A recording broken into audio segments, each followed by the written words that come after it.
प्रणाम दर्शकों, आपका स्वागत है। आज की कहानी का शीर्षक है सबक। यह कहानी मेरी आत्मकथा का एक छोटा-सा अंश है। ये बात उन दिनों की है जब मैं अपनी मास्टर्स की पढ़ाई कर रहा था और हमारे एक परम आदरणीय पूजनीय गुरुजी, शिक्षक हमारे, जो बड़े स्ट्रिक्ट हुआ करते थे, उन्होंने कक्षा में एक दिन प्रवेश किया और मेरे को सीधे खड़ा किया और कहा कि तुम सिगरेट पीते हो? तो मैंने कहा नहीं सर मैं सिगरेट नहीं पीता हूँ। उन्होंने काफ़ी गुस्से भरे लहजे में कहा कि तुम सिगरेट पीते हो, मैंने तुम्हें सिगरेट पीते हुए देखा है। ये बात मेरे लिए एक इस तरह की थी जो मैं कभी सोच नहीं सकता था क्योंकि मैंने कभी भी किसी प्रकार का कोई व्यसन नहीं किया था। मेरे सभी जो मित्र मंडल थे, कक्षा में बैठे हुए थे, वो भी इस बात से परिचित थे कि मेरे द्वारा इस तरह से कोई भी व्यसन नहीं किए जाते हैं।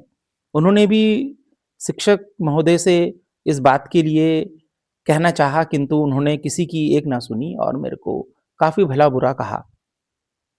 वो 45 मिनट का लेक्चर किस प्रकार से निकला मुझे नहीं याद क्योंकि मेरी आँखें भरी हुई थीं और मुझे कुछ भी नहीं सुनाई दे रहा था।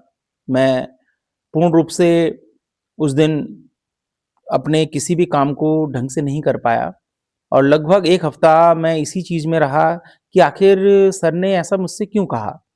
खैर समय बीत गया, मास्टर्स हो गई। मास्टर्स होने के बाद ये मेरे सभी शिक्षकों का मेरे ऊपर एक तरह से कृपा थी, जिनकी वजह से मैंने उसी कॉलेज में फिर आगे 7 साल पढ़ाया भी और हम वहाँ पे जूनियर लेक्चरर की भूमिका में थे। साथ में हमारे सभी शिक्षक जिन्होंने हमें उस समय मास्टर्स में पढ़ाया था, वो लोग भी थे। तो समय बीत गया, समय बीत रहा था और मेरे मन में हमेशा एक टीस थी कि गुरुजी ने मेरे से ऐसा क्यों कहा? खैर, समय बीतता गया और एक दिन एक ऐसा समय भी आया कि जब वहाँ पर सभी शिक्षक बड़े खुशनुमा माहौल के साथ बैठे हुए थे, शिक्षक दिवस था और सभी शिक्षक एक-दूसरे से बातचीत में लगे हुए थे। मेरे से नहीं रहा गया और मैं उन शिक्षक के पास गया और मैंने बड़े विनम्र स्वभाव से उनसे कहा कि सर, आपने आज से कुछ वर्ष पूर्व जब मैं मास्टर्स यहाँ से कर रहा था, आपने मेरे को उस दिन ये कहा कि तुम सिगरेट पीते हो, जबकि सर मैं सिगरेट नहीं पीता था और मैं आज भी आपसे यही बोलने आया हूँ कि सर मैं सिगरेट नहीं पीता था। तो सर ने कहा कि हाँ, मैं जानता हूँ तुम सिगरेट नहीं पीते थे। तो मेरे लिए फिर से एक ये सोच का विषय हो गया कि सर ने उस दिन कहा कि तुम सिगरेट पीते थे और आज सर कह रहे हो कि तुम सिगरेट नहीं पीते थे। तो मैंने कहा सर फिर आपने मेरे से उस दिन क्यों क्लास में ये बात कही कि तुम सिगरेट पी रहे थे? उन्होंने कहा तुम्हारा एक मित्र तुम्हारे साथ जो तुम्हारी मित्र मंडली में था मैंने उसको सिगरेट पीते हुए देखा और तुम भी उस मित्र मंडली का एक अंश थे।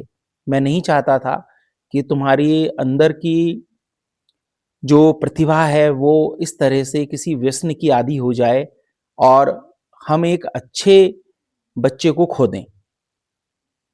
तो दोस्तों ये कथा ये बताती है कि जीवन में हमें जो सबक मिलते हैं वो कई बार सबक इस तरह के होते हैं जो हमारे जीवन के अंदर एक टर्निंग पॉइंट का भूमिका निभाते हैं।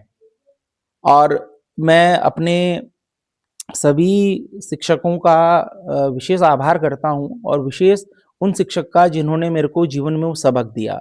तो आज की कहानी हमें ये समझाती है कि यदि आपके कोई शिक्षक, आपके बड़े, आपके मार्गदर्शक, बड़े भाई, आपके पिता, आपके चाचा, आपके दादा, आपका कोई भी ऐसा व्यक्ति जो आपसे किसी भी चीज़ में बड़ा है और वो यदि आपको किसी बात के लिए डाँट रहा है, तो आप उसको अपने लिए एक सबक बनाएँ और जीवन में उस कार्य को कभी ना करें जिसके लिए उन्होंने आपको सबके सामने डाँटा है।